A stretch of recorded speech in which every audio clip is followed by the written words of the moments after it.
Mga kapatid, pasimulan natin ang ating mananampaliliwag sa ngala ng Ama at ng Anak at ng Espiritu Santo. Amen. Sumainyo ang Panginoon. At sumainyo rin. Mga kapatid, tinipon tayo bilang mga kaalimangan ka ng Diyos, kaya nabulog tayo sa maway ng Panginoon na nagpapatawad sa atin ng Diyos. Sinugong tagapagpagaling sa mga nagsisisi, Panginoon, kaawaan kami. Panginoon, kaawaan kami. Dumating na tagapaganyari ang mga makasalaning magsisi, Kristo, kaawaan kami. Kristo, kaawaan kami. Nakaluglo ka sa kanan ng Diyos, abang paring pamagitan kami, Panginoon, kaawaan kami. Panginoon, kaawaan kami. Kaawaan tayo ng mga pagiging Diyos, patawarin sa ating mga kasalanan, at patnubayan tayo sa buhay na walang hanggan. Amen. Papuri sa Diyos sa kaitasan at sa lupay kapayapaan sa mga taong pinilibutan niya.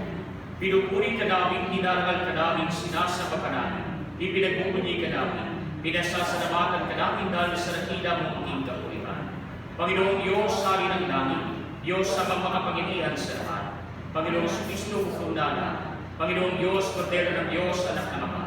Ikaw na nag-aalis ng mga kasalanan ng sanlibutan, maawa ka sa amin. Ikaw na nag-aalis ng mga kasalanan ng sanlibutan, tanggapin mo ang aming kahilingan.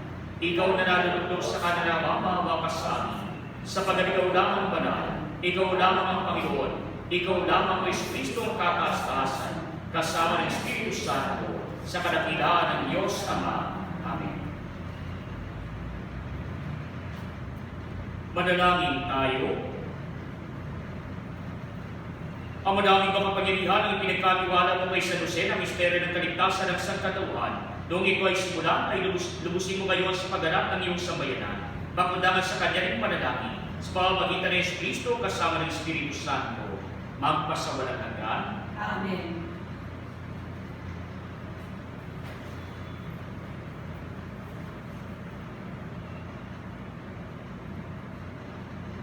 Ang salita ng Diyos mula sa ikalawang aklat ni Samuel.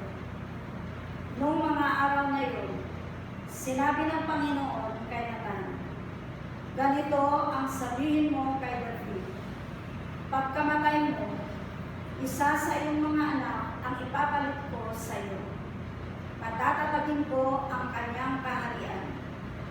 Siya magtatayo ng templo para sa akin, at sa kanyang angkan, magmumula ang maghahari sa ating bayan magpakailanman. Ikilanit ko siyang anak, at ako naman magiging ama niya. Magiging matatag ang iyong sambahayan. Ang iyong kahari ay hindi mawawaklit sa aking paningin, at mananatili ang iyong trono. Ang salita ng Diyos. Salamat sa Diyos. Dahil niya ay walang wakas, kailanman hindi lilipas. Dahil niya'y walang wakas, kailanman hindi lulupas. Pag-ibig mo po na di nagmamali, ang sa tuwi-tuwi na ay aking aawitin. Ang katapatan mo ay laging sasambitin. Yaong pag-ibig mo ay walang katapusan. Sintatag ng langit ang iyong katapatan. Dahil Nahingay walang wakas, kailanman hindi lilipas. Sabi mo, O Poon, ikaw ay may tipan, na iyong ginawa kay David mong hirang, at iyo ang iyong pangakong iniwan. Isasalahin mo ay laging maghahari, ang kaharian mo ay mamamarami. Dahil niya walang wakas, kailanman hindi lilipas. Ako'y tatawaging Ama niya't Diyos, tagapagsanggalang niya't manulupos. Ang aking pangako sa kanya ay iiran, at mananatili sa kanya ang tipan. Dahil niya walang wakas, kailanman hindi lilipas.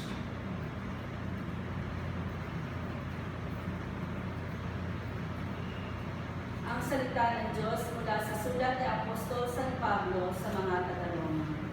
Mga kapatid, pinangako ng Diyos kay Abraham at sa kanyang lahi na mamahalin ang sanlibutan, hindi dahil sa pagsunod niya sa kautusan, kundi sa kanyang pananalig sa Diyos at sa gayon, siya'y pinawalang sala.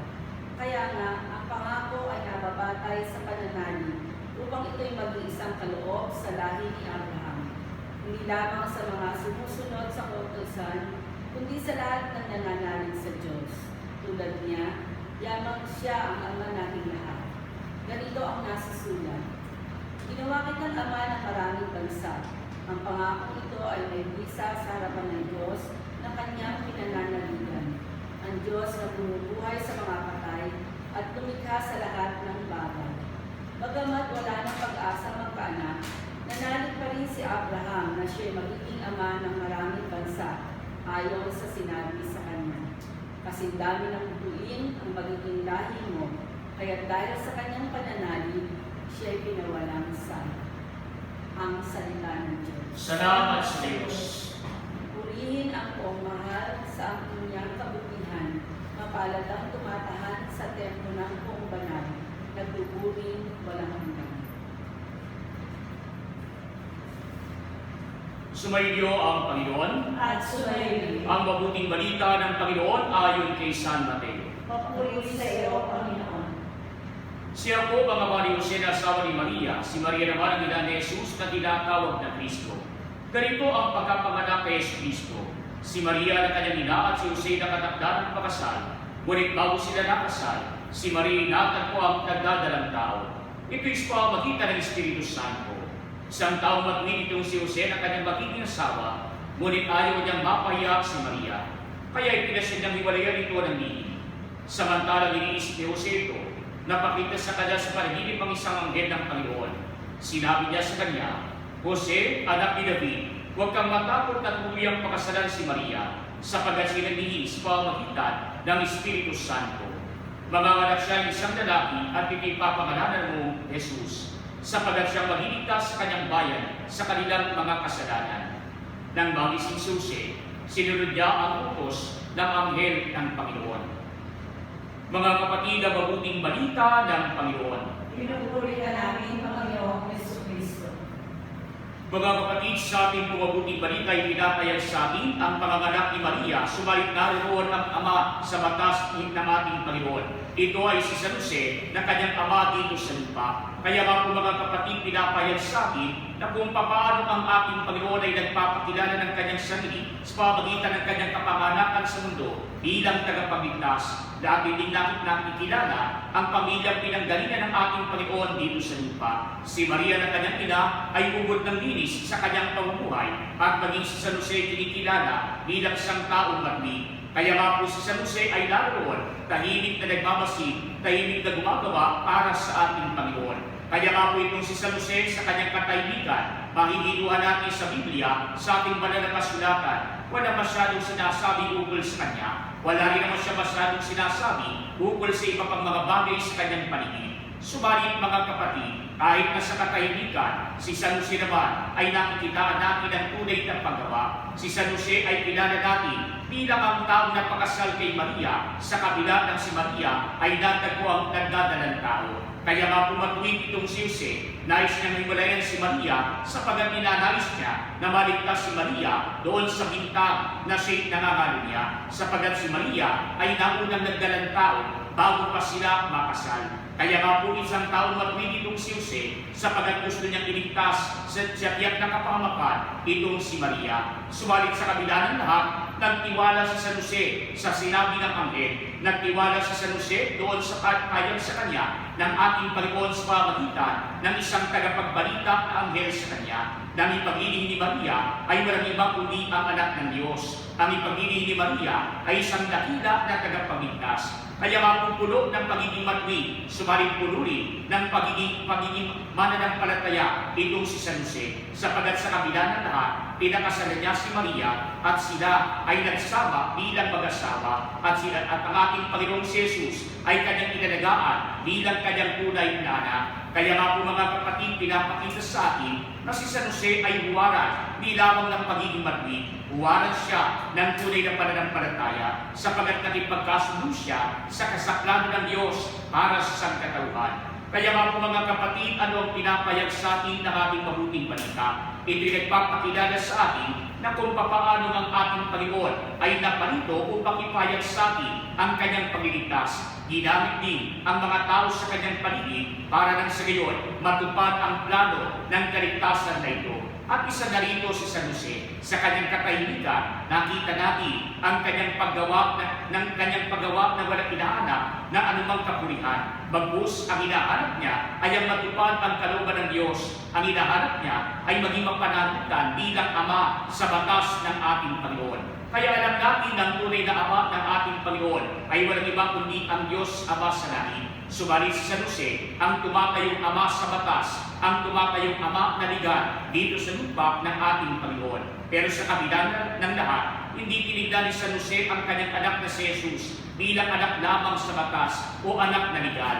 Pinapayag sa atin, si San Jose ay naging tunay na Ama para sa ating Panginoon. Kaya nga po sa mga mahalagang bahagi ng ating Panginoon at maging sa mga delikadong parte ng kanyang buhay, naroon si San Jose upang itaguyod ang kanyang pamilya, lalo na ang ating Panginoon. Kaya nung ipanganak ang ating Panginoon, si San Jose marami ang nag-aatuli na ihanap ng matutuluyan ang kanyang mag-ina. Nang sa gayon, sa pagdadala ng tao ni Maria sa kanyang panganganak, mayroong maihiga ang ating Panginoon. Kaya kahit sa munting sabsaban, inihiga ang ating Panginoon, sapagat iyon ang pinakamainam na magagawa ni San Jose para sa kanyang anak na si Jesus. Kaya hindi naman sa pagtakas patungong Ehipto sapagat pinagbabantaan ang buhay ng ating Panginoon. Si San Jose rin ang nanguna para pangalagaan ang kanyang pamilya. Kaya hindi naman mga kapatid, doon po sa ating mananakasulatan sa iba pang mga tala ng Biblia, pinapayag sa atin na si San Jose rin at kasama si Maria ang magkatuwang na naghahanap sa ating Panginoon. Nang ang ating Panginoon ay nagpasyang maiwan sa templo ng Jerusalem. Kaya nga sa loob ng 3 araw, hinahanap ang ating Panginoon. Kaya nga po ang sagot ng ating Panginoon, bakit niyo hinahanap? Hindi niyo ba nalalaman na ako'y dapat na nasa bahay ng aking Ama? Kaya ang tinutukoy niya ay walang iba kundi ang kanyang Diyos Ama. Subalit sa kabila ng lahat ng ito, si San Jose, tinanggap niya ang lahat ng ito sapagat si Jesus ay tinuturing pa rin niya bilang kanyang tunay na anak. Kaya nga po mga kapatid, pinapayag sa atin, si San Jose ay naging mabuting ama para sa kanyang anak na si Jesus. Siya rin ay naging mabuting asawa para sa kanyang minamahal na si Maria. Kaya nga po ito nagpapakilala lamang sa atin na sana ang lahat ng mga tatay ay ganoon din, na sila'y maging mabuting huwaran para sa kanilang anak, na sila rin ay maging mabuti para sa kanilang asawa. Kaya nga po mga kapatid, nakakalungkot kapag halimbawa, merong mga tatay irresponsable sa kanilang mga anak. Merong mga tatay irresponsable para doon sa kanilang mga asawa. Kaya nga po pinapakita sa atin, kapag ganito ang nangyayari, ano ang ipinapahayag sa atin? Na ang ating Panginoon ay nagbibigay sa atin ng mabuting halimbawa. Sana ang bawat tatay magbigay din ng mabuting halimbawa. Kaya nga po mga kapatid, sa bawat sandali ng ating buhay, tinatawagan tayo na sana maging katulad tayo ni San Jose, isang mabuting tao, isang huwaran para sa lahat ng tao, isang huwaran para sa lahat ng mga lalaki sa ating paligid. Kaya nga po mga kapatid, sana sa bawat sandali ng ating buhay, si San Jose na tahimik na gumagawa ay matularan natin sa ating din pagawa. Walang pamamayabang, kundi tayo natin tinatawagan maging mabuting tao sa lahat ng pagkakataon. Manalangin tayo sa ating Panginoon, ay panalangin natin ang ating sambayanan sa ating ginagawa na pagdiriwang dito.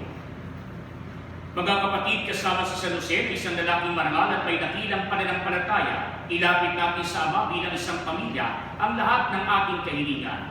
Sa bawat pananghita ng ating tuwitutugon, Panginoon, dinggin mo ang aming panalangin. Panginoon, dinggin mo ang aming panalangin. Ang simbahang naglalakbay naway humikayat sa mga tao sa ganap na pagpapanibago ng kanilang buhay kay Kristo sa pamamagitan ng kanilang tapat na pagpapatutuo sa salita at gawa. Manalangin tayo sa Panginoon. Panginoon, dinggin mo ang aming panalangin. Tulad ni San Jose, ang mga pinuno ng pamahalaan naway hindi mabigo sa kanilang tungkulin pangalagaan ang kapakanan ng kanilang mga nasasakupan. Manalangin tayo sa Panginoon. Panginoon, dinggin mo ang aming panalangin. Ang mga mag-asawa naway magsama ng may pagkakasundo sa pamamagitan ng tiwala at pag-unawa sa isa't isa. Manalangin tayo sa Panginoon. Panginoon, dinggin mo ang aming panalangin. Ang mga nangangalaga sa mga may sakit, mga matatanda, mga may kapansanan, mga nangungulila o namimighati, naway palakasin sa kanilang mga pagsisikap. Manalangin tayo sa Panginoon. Panginoon, dinggin mo ang aming panalangin. Sa pamamagitan ni San Jose, ang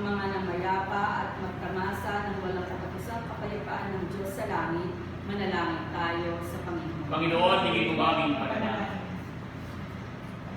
Samarin natin sa ating panalangin ang anibersaryo ng ating pong sekretariat para sa araw na ito. At hindi naman, pinapanalangin natin ang kapayapaan ng kaluluwa ng ating mga kapatid na yumao na sina Ricardo, Sinedonia, Nelson, Bibiana, hindi sina Il at hindi sina Leticia. Panalangin natin sila sa ating Panginoon. Panginoon, hingin mo aming panalangin. Ama namin nasa langit, sa iyong kagandang loob at sa pamagitan ni San Jose, ipagkaloob mo ang aming mga itinit, dala ng aming pananampalataya. Inihiling namin ito sa pamagitan ni Kristo na aming Panginoon. Amen.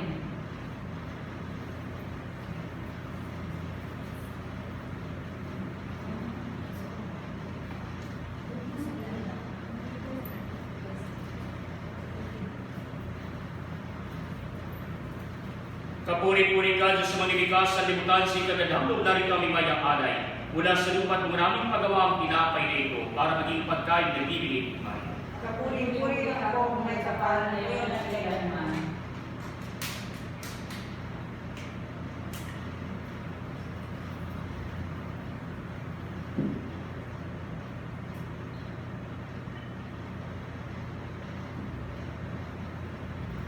Kapuri-puri ka, Diyos sa manilikas sa limutan sa ikagandang loob na rin kami mayang alay. Mula sa katas ng lupas at maraming pagawa ang alak na ito para maging luming nagbibigay ng iyong Espiritu.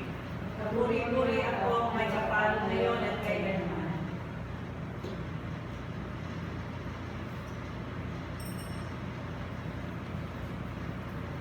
Manalangin kayo mga kapatid upang itong pag-aamin ay maging kalugod-lugod sa Diyos sa mga makapangyarihan. At na binawa ng Panginoon ito pagkakaan sa iyong mga kamay, sa kapurihan niya at karangalan sa ating kapakinabangan at sa buong sabayan ng Panginoon. Ama namin inika ang maaasang paglilingkod ni San Jose sa iyong anak ni Silang na mahal na Biring Maria ay sa iyo maganap sa aming pag-aamin. Lolubin mong magawa namin ang may malinis na puso sa pamamagitan ni Kristo kasama ng Espiritu Santo, magpasawalang hanggan. Amen. Sumainyo ang Panginoon. At sumayon, Itaas sa Diyos ang inyong puso at diwa. linasa namin sa Panginoon. Pasalamatan natin ang Panginoong ating Diyos. Marapat na siya ay pasalamatan. Ama naming makapangyarihan, tuloy ng marapat na ikaw ay aming pasalamatan. Ngayon pinagdiriwag namin ang kapistahan ni San Jose bilang kabiyak ng puso ni Maria. Nilo mong magpakasal kay Maria ang bilang mahal, si San Jose maasan sa pananagutan upang may amang binigap sa angkang kinabibilangan ng iyong anak. Sa kapangyarihan ng Espiritong Banal, sinidan ni Maria ang anak mong minamahal at para sa kanila si San Jose naganak buhay. Kaya kaisa ng mga anghel na nagsisiawit ng papuri sa iyo nang walang humpay sa kalangitan, kami nagpupunyi sa iyong kadakilaan. Santo, Santo, Santo, Panginoong Diyos ng mga mundo, napupuno ang langit at lupa ng kadakilaan mo. Hosana sa kaitaasan. Pinagpalang na karirito sa ngalan ng Panginoon. Hosana sa kaitaasan. Ama naming banal, ikaw ang bukal ng tanang kabanalan, kahit sa pamagitan ng iyong Espiritu, gawin mong banal ang mga kaloob na ito, upang para sa amin maging katawan at dugo ng aming Panginoong Yesu Kristo. Bago niya pinagtisang pusang loob na maging handog, ginawa kaniya ang tinapay, pinasalamatan kaniya, pinagati-hati niya iyon, iniabot sa kanyang mga alagad at sinabi, tanggapin ninyong lahat ito at kanin, ito ang aking katawan na iyahandog para sa inyo.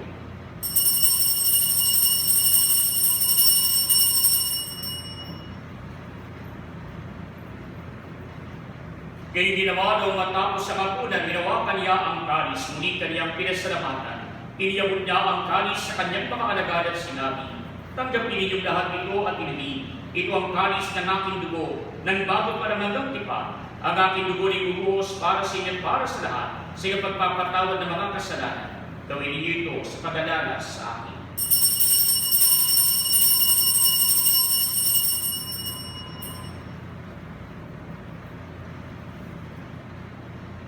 Mga kapatid, ang misteryo ng ating pananampalataya.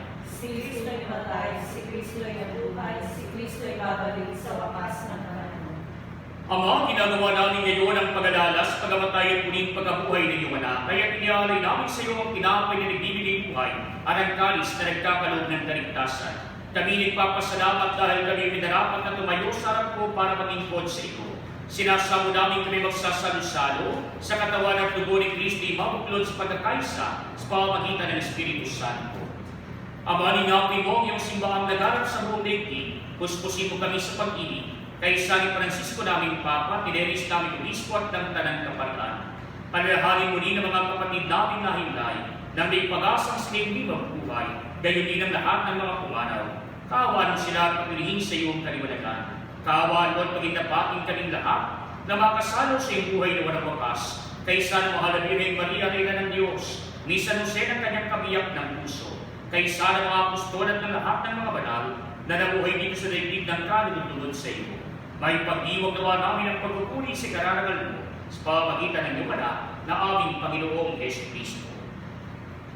Sa pamamagitan ni Kristo, kasama niya sa Kanya, ang lahat ng parangal at papuri ay sa iyo, Diyos Amang makapangyarihan, kasama ng Espiritu Santo, magpasawalang hanggan.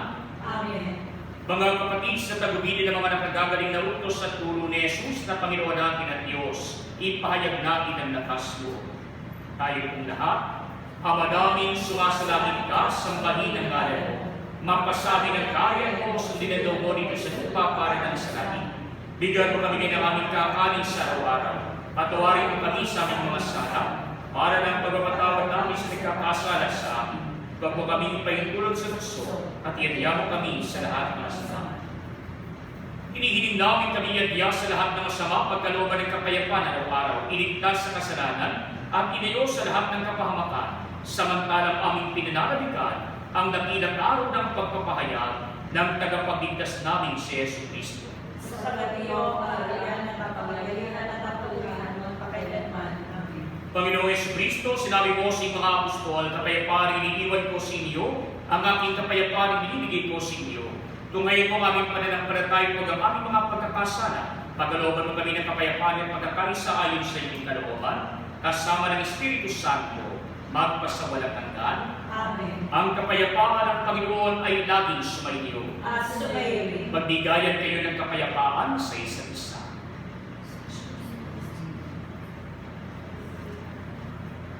Kordero ng Diyos na nag-aalis ng mga kasalanan ng sanlibutan, maawa ka sa amin. Kordero ng Diyos na nag-aalis ng mga kasalanan ng sanlibutan, maawa ka sa amin. Kordero ng Diyos na nag-aalis ng mga kasalanan ng sanlibutan, ipagkaloob mo sa amin ang kapayapaan. Mga kapatid, ito si Kristo ang kordero ng Diyos na nag-aalis ng mga kasalanan ng sanlibutan. Mapapalad tayo inaaniyahan sa kanyang piling. Panginoon, hindi ako dapat na patuloy sa iyo. Ngunit sa isang salita mo lamang ay gagawin na.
Manalangin tayo.